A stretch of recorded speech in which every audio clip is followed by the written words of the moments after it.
চলুন রাজুক অর্থাৎ রাজধানী উন্নয়ন কর্তৃপক্ষের জব সার্কুলার দেখে নেওয়া যাক। সর্বপ্রথমে যে পদ আছে সেটি হচ্ছে সহকারী প্রকৌশলী, সিভিল, গ্রেড 9, পদের সংখ্যা 2টি, বয়স অনূর্ধ্ব 35 বছর, যোগ্যতা পুরকৌশল বিষয়ে স্নাতক সমমান অথবা দ্বিতীয় শ্রেণী, জিপিএ 2.5 প্রাপ্ত হতে হবে। Computer design, AutoCAD, MS office ইত্যাদি কাজে অভিজ্ঞ প্রার্থীদের অগ্রাধিকার দেওয়া হবে। এরপর হচ্ছে সহকারী স্থপতি, 9 নম্বর গ্রেড। এখানে সর্বসাকুল্যে বেতন 35,600 টাকা, পদের সংখ্যা 1টি, অনূর্ধ্ব বয়স 35 বছর, যোগ্যতা স্নাতক বা সমমানে দ্বিতীয় শ্রেণী, জিপিএ 2.5 প্রাপ্ত হতে হবে এবং computer design, AutoCAD, Microsoft office ইত্যাদি কাজে অভিজ্ঞ প্রার্থীদের অগ্রাধিকার দেওয়া হবে। এরপর আছে সহকারী প্রকৌশলী ইলেকট্রিক্যাল, 9 নম্বর গ্রেড, পদের সংখ্যা 1টি, বয়স অনূর্ধ্ব 35 বছর, যোগ্যতা ইলেকট্রিক্যাল ইঞ্জিনিয়ারিং বিষয়ে স্নাতক সমমানে ন্যূনতম দ্বিতীয় শ্রেণী, সিজিপিএ 2.5 প্রাপ্ত হতে হবে। ভবনের বৈদ্যুতিক কাজের নকশা প্রণয়ন, বাস্তবায়ন, computer design, AutoCAD, MS office ইত্যাদি কাজে অভিজ্ঞ প্রার্থীদের অগ্রাধিকার দেওয়া হবে।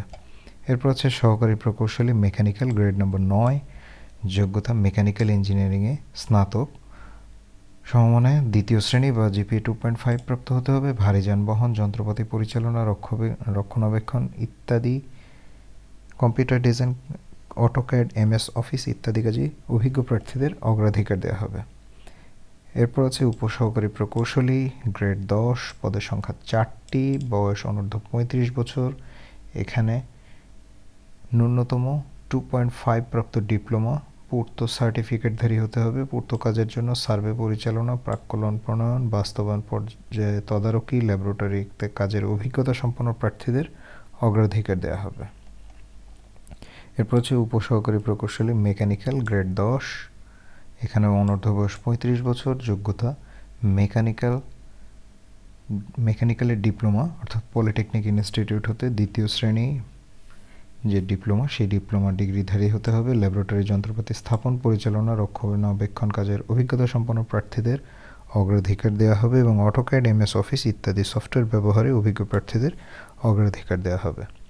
এরপর আছে উপসহকারী প্রকৌশলী ইলেকট্রিক্যাল, 10 নম্বর গ্রেডের পদ, বেতন সর্বসাকুল্যে 27,100 টাকা, পদের সংখ্যা 1টি, বয়স অনূর্ধ্ব 35 বছর। ইলেকট্রিক্যাল, পাওয়ার এই বিষয়গুলোতে জিপিএ 2.5 প্রাপ্ত ডিপ্লোমা হতে হবে।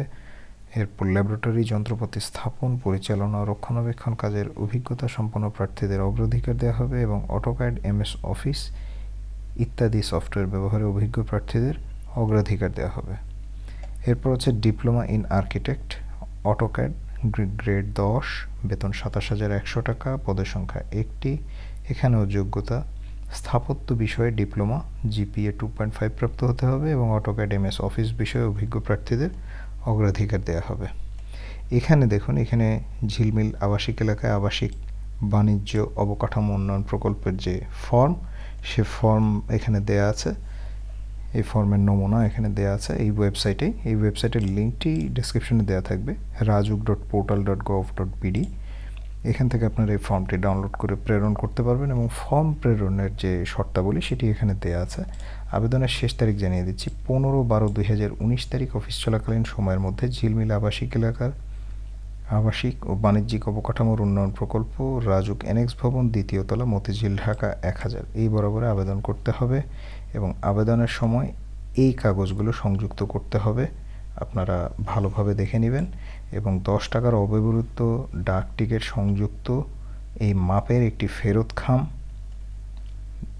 সাথে প্রেরণ করতে হবে যাতে আপনাদেরকে অ্যাডমিট কার্ড প্রেরণ করা যায় এবং বয়স বিজ্ঞপ্তিতে উল্লেখিত 1/12/2019 তারিখে 18 বছরের নিচে গ্রহণযোগ্য হবে না, অর্থাৎ 1/12/2019 এই তারিখে বয়স গণনা করা হবে।